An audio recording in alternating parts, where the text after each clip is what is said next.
Hi everyone, it's Megan with Cooking on Caffeine. Welcome to another episode, another cooking show. Today I am making Mexican shell soup, Sopa de Conchitas. I have a YouTube short, a 1-minute long video on how to do it, but a lot of people have asked me for a longer version. So that is it.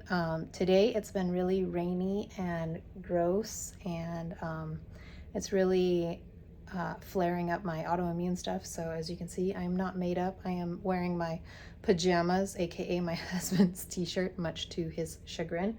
And I feel like having some soup because today is a dreary, ouchy day, and I feel like having a really easy soup for dinner tonight. So I'm going to show you how to make that right here. These are the ingredients that we need. So it's not sopa de conchas or sopa de conchitas without conchas, which is Spanish for shells. So I've got a ½ pound of shell pasta here, 7 ounces. I know that's not a ½ pound, but it's close enough.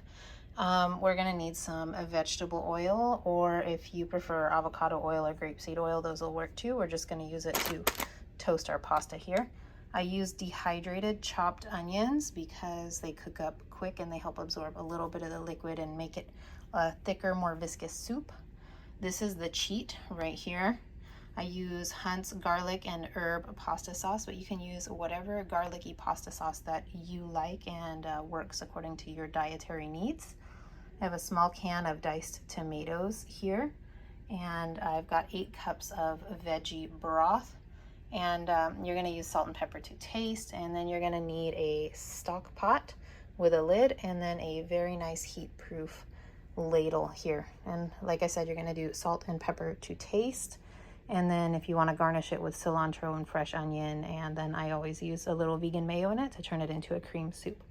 But these are the ingredients to get started, and let me show you how to make it. So step 1, we're going to put our stock pot on the heat, and we're going to do a medium to medium high. I do about a 7 out of 10 right there. And we're going to heat this up. Make sure that you can see I have some water in here because I just washed this pot. Make sure that all of the water goes away because we're going to be putting hot oil in there, or oil, and heating it up, and we don't want a spatter fest going on. So once that all evaporates, I'll come back with the oil. Okay, so all of the water has evaporated out now. The pan is nice and hot. We're going to add a couple of teaspoons of the oil. It's going to shimmer right away because the pan is already hot. And then we are going to add in our pasta shells here. We're going to toast these. This is the secret to this recipe. I learned living in Mexico and marrying into a Mexican family that toasting the pasta in a little bit of oil first gives it a much more intense kind of nutty flavor, and it helps it hold up better in the soup. So we're going to toss this over medium-high heat in the oil until it starts to turn a nice golden brown color on the edges.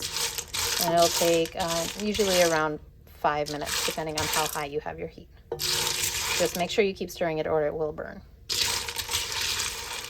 Okay, we're around the 4-minute mark, and you can see that most of our pasta is toasty now. And by the way, this is the secret to Mexican rice. In Mexico, they toast the rice like this before they add any other liquid to it. And that's what gives it that really intense flavor. So take this with you and do what you will with it. But you can see most of it is toasty. So I'm going to start adding in our wet ingredients. I got a full can of my spaghetti sauce here. And then a small can of my diced tomatoes.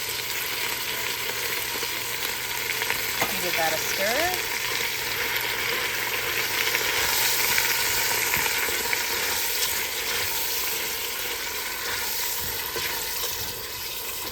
Get it to calm down a little bit. And now we're going to add in our 8 cups of vegetable broth. And if you want to make your own broth or use whatever broth you want, it'll be just fine. Just if you use a low sodium broth, keep in mind that you're probably going to need to add a little bit of extra salt. Give me 1 second because my hands are not strong enough to open this other broth box. 1 second. There we go. Okay, as I was saying, if you use a low sodium broth, just make sure to taste test it. See if the soup after you add all of these ingredients is as salty as you enjoy.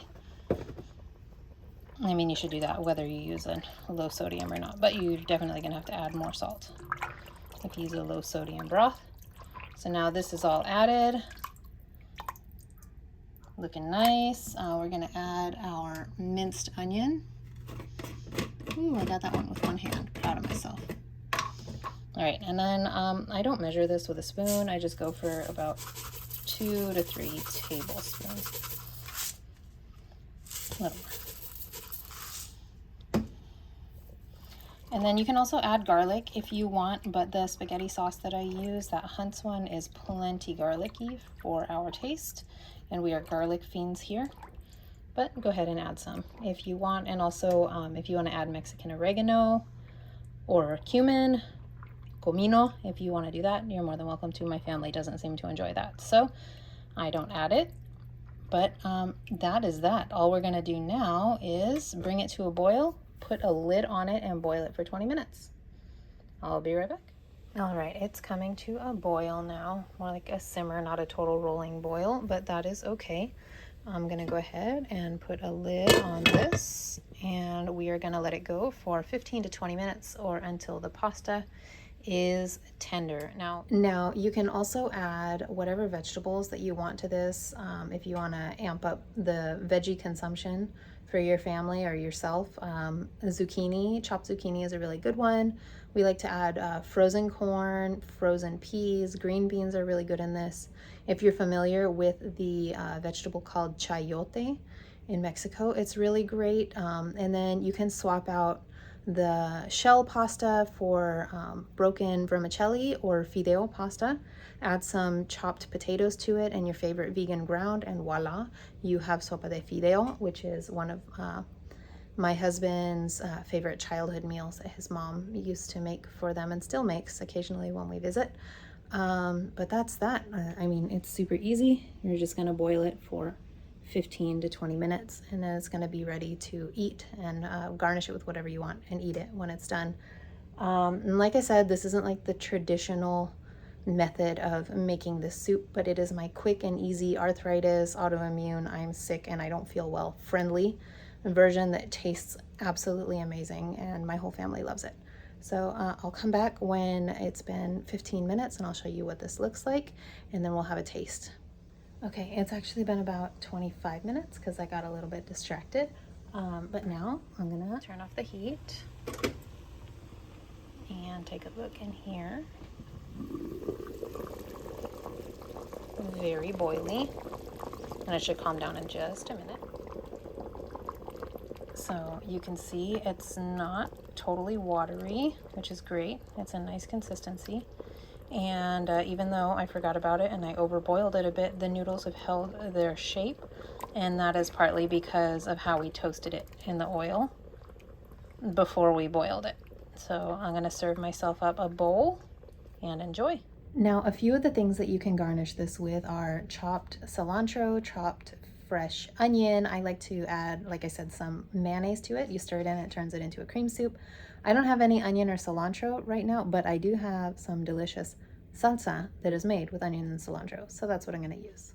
So I got my soup here. Some of this delicious salsa. I'm gonna do a couple spoons. It's not terribly spicy, so I can tolerate it. And then I'm gonna add some mayonnaise. I need to get some more. All right, and just a spoonful.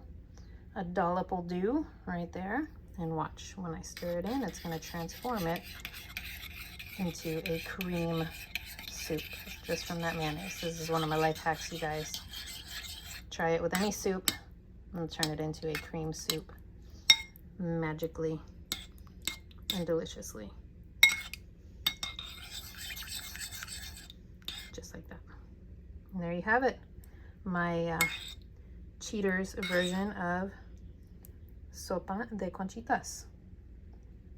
So there you have it, my Sopa de Conchitas. It comes out super delicious. It's really hot though, so be careful. I hope you guys give it a try. I hope you love it as much as we do here. I hope I feel better, and I hope it makes you feel better when you're not feeling so great either. Thank you guys. May you and your coffee both be strong.